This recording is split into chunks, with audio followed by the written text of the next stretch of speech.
Welcome, Leon Middleton. Thank you, Bill. Good to be here. So tell us about your stint with the Monarchs. You started back in '62 with them? I started with the Monarchs in 1962. The group has been together since '61. Prior to the Monarchs, I was with a group called Jimmy Orton and the Emeralds, and it was primarily kind of a soul blues group. I started with them when I found that playing saxophone was a whole lot more fun than playing clarinet. Playing clarinet didn't fit real well in rock and roll bands, and so I started playing clarinet when I was in the 3rd grade, and played it on through. And when I was played in a couple of little bands and some jazz bands at school and that sort of thing, and then a girl that I was dating at the time, her brother had an alto saxophone that he was wanting to sell. So I said, yeah, that'll get me into the real world of rock and roll. So I bought the alto sax, and as soon as I bought that, I started playing with other groups around, and wound up with Jimmy Orton and the Emeralds. Played with them for about a year. At that point in time, I was only about 15 years old, and so I really couldn't drive anywhere, and we played in bars, so that was kind of tricky. But people would have to come and pick me up and get me to the gigs until I turned 16 and was able to get my own car. And then after that, I started with a group called the Aztecs, which actually sort of became the farm club for the Monarchs. We had several people that were members of the Aztecs that went on to play at various times, either fill in or permanently, as one of them did, for the Monarchs. And then in late '62, I got a call from Mike Gibson, who was the one of the founders and the lead singer for the Monarchs. And so he called and asked if I would be interested in auditioning. And of course, I knew who the Monarchs were. We played a lot of the same places, played a lot of Catholic high school teen clubs back then. And so I said, yeah, you know, I'd although I had some good friends with the Aztecs, the Monarchs had some recording things going on that was of real interest to me. So I auditioned for the Monarchs, and they called back and said, yes, we'd sure love to have you join the group. And so I asked why that there was an opening for the sax player. I know that they had, I was actually the 1, 2, 3, I was the 4th sax player in the past year or year and a half with the band. So I thought, yeah, I better check before I make a commitment. So I called the previous sax player. His name was Nick Druga.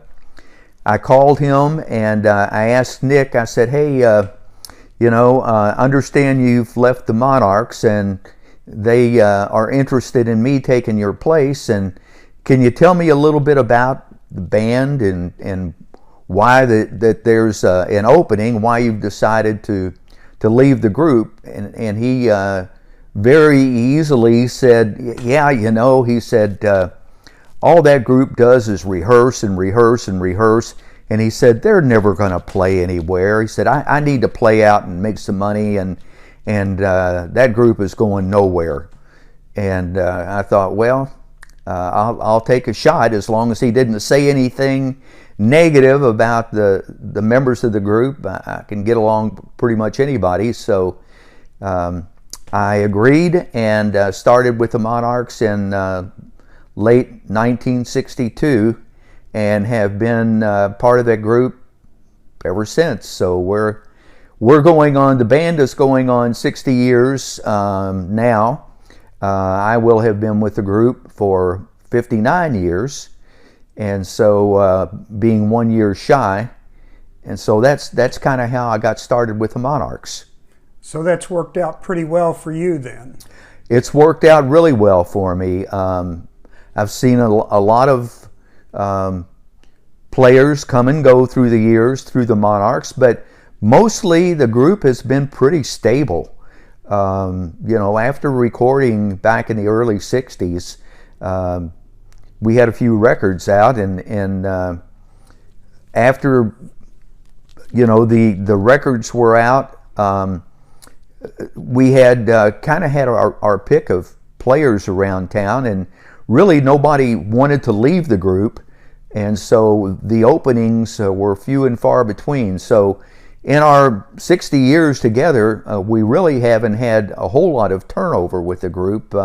Matter of fact, the newest member of the group, David Owen, has been with us about 11 years now, and he's the newest one. So as you can see, we very seldom have turnover in the group, and it's worked out great for me. I know about half the musicians in the Louisville market claim to have played in the Monarchs at one time or another.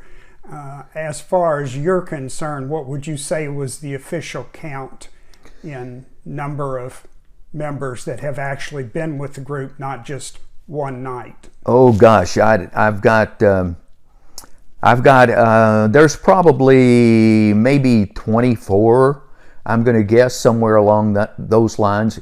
You'll have to we have to rely on our resident historian Dusty for the exact number. But I think if you read the book, our book, The Monarchs, The Great American Rock and Roll Dream, we have a list of the members in there. But it's probably only been about 24 maybe.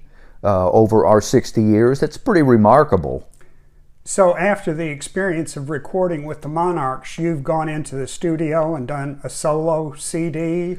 You've formed your own record label, and yeah, the recording bug kind of bit me after I got into the studio, and we did a number of recordings. A lot of people don't realize that we had as many charted songs as we did. Some of them charted locally, but we had 6 really charted songs, and only one of those was only local. The rest of them, in some way or shape or form, actually charted nationally. So we were fortunate along those lines.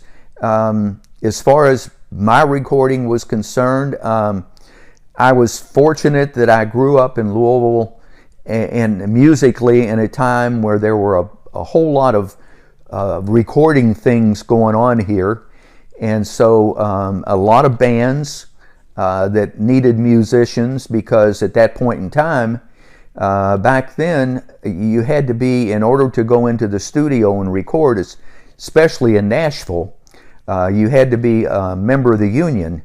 And so rather than rely on studio musicians from Nashville, who were very expensive, our producers and our managers would always take local musicians to Nashville. And so and then we also did recordings here at Alan Martin Studio, and I during that time when I was doing those recordings, if other artists were coming into their studio and they needed a sax or trumpet or whatever they needed, our managers would call on local musicians, and so I did a lot of that. I did form my own record label and started recording with some other local musicians, and we did some Christian stuff and some blues stuff, and so I really enjoyed the studio work. So, in addition to playing sax with the Monarchs, you've incorporated a new instrument. I've heard people refer to it as the dustbuster. Right. Tell us about that. Well, they call it that, and I do, because it's sort of, if anyone at home and you do some cleaning around the house and you have a dustbuster, this sort of looks like a dustbuster to me. And so it's actually a Roland wind synthesizer.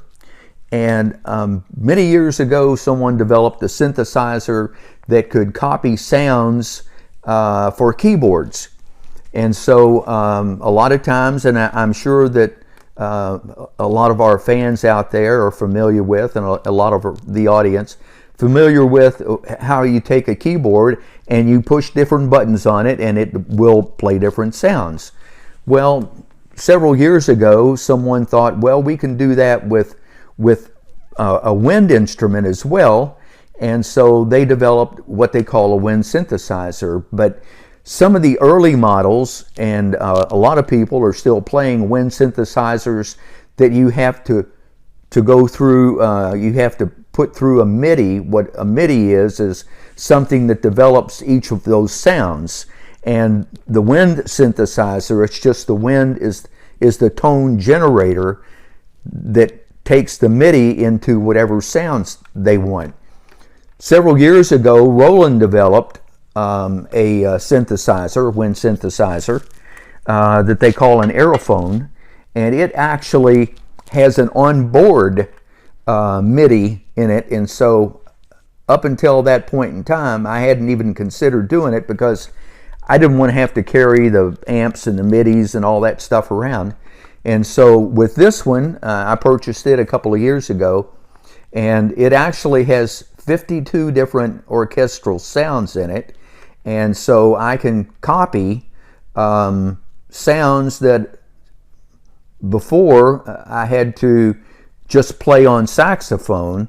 And of course, there was a lot of difference between what a saxophone brings to a particular song and what the original instrument brought to the song. As an example, in Look Homeward Angel, you're probably familiar with the French horn at the beginning and the end of the song. And so I was doing that on saxophone, where when I bought this, the wind synthesizer, the dustbuster, as you will, I can actually duplicate the French horn sound on, let me see here, bring it up, on the dustbuster. So you might recognize this part.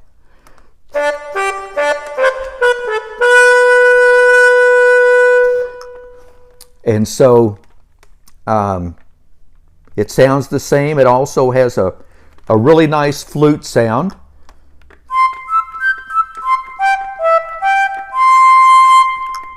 And like I say, there's 52 instruments that you can call up from the menu.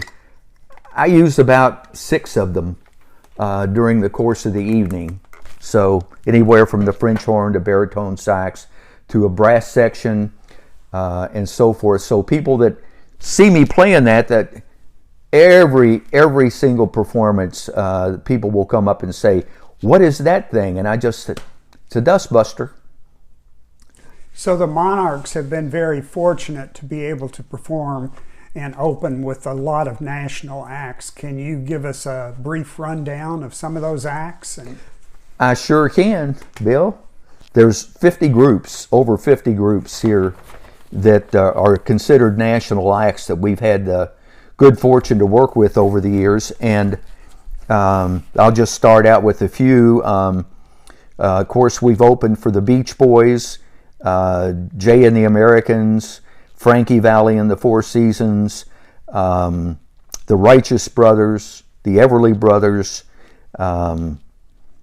Brooklyn Bridge, the Platters. It goes on and on. Like I say, there's a list here of over 50 national acts, and we've actually backed up about 6 of them where they came into town and to do a concert, and they said, you know, we don't have our own band with us, and the promoters ask if we could learn their stuff and then just back them up. So we've actually backed up about half a dozen or so of the 50-some national acts. We've been really blessed. I mean, this has been this trip, this 60-year thing has been a blast to have worked with people that are currently members of the Rock and Roll Hall of Fame. And you know, we think back and we look back on our time together as a group, and we've totally been blessed. And these were, in my opinion, the legitimate groups. I mean, the Beach Boys were the group of Beach Boys that had the hits. Right. And the Four Seasons were all four of the Four Seasons. Correct. It wasn't Frankie Valli and some people backing him up. Yeah. These were, you know, the Righteous Brothers back when Bill and Bobby Hatfield were together before Bobby passed away. So yes, the Everly Brothers. You know, even though they didn't particularly care for each other, I remember we worked with them at the State Fair, and they came in two separate buses. You know, Don was in one bus, and Phil was in the other bus, and the band was in another bus. Don and Phil didn't like each other, so they wouldn't even travel together. They got on stage and they did their performance, and everything was good. But you know, that was back when fortunately a lot of the groups were all still together and performed as they did when they had their records out. So not only have you played with a lot of national acts, you've had some pretty good local gigs, a lot of Derby-related events, and... Yes, indeed. Matter of fact, we actually played for the president, well, George Bush, when he was in town campaigning, and we were selected to play for him. We also, one other thing, not a lot of people know this story, but we had the good fortune of having Tim Allen open for us. This was back before his career really launched, and we were playing for a derby party sponsored by GE, and so he went on before us, and needless to say, over the years, Tim has it worked out pretty well for him. What started out as a little show, a little bit that he had called Men or Pigs, developed into quite a career, and a super nice guy. He was very, very nice to us, so we certainly appreciate it. Other gigs with the Louisville Orchestra? Right. We several years ago, we were invited to work with the Louisville Orchestra. We had some of their people, their members, orchestrate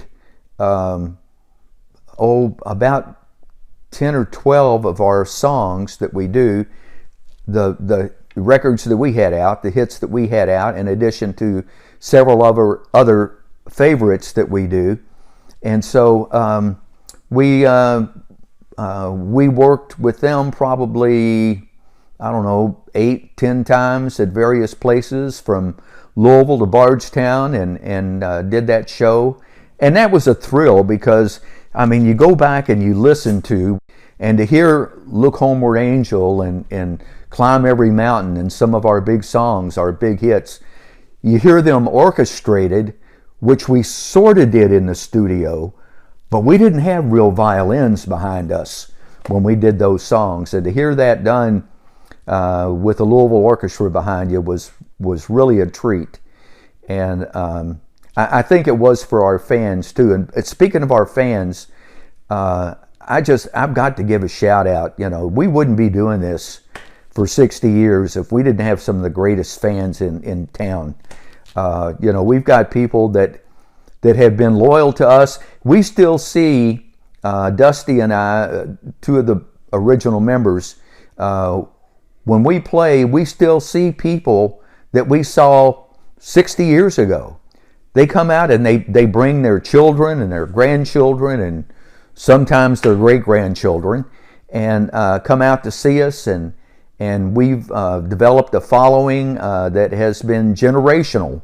The music that we did back in the 60s, that doesn't go away. I mean, it's when you listen to a lot of commercials and a lot of TV shows, a lot of movies, you still hear a whole lot of music from the 60s. That's because it's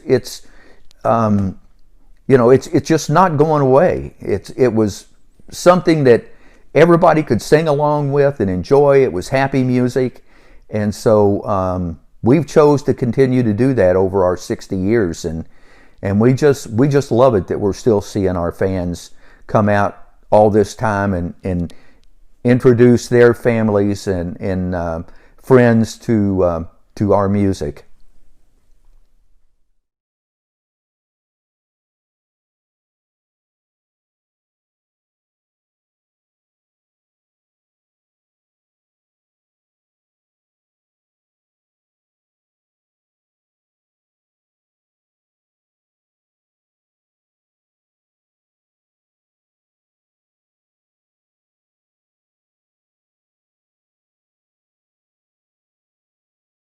Ooh.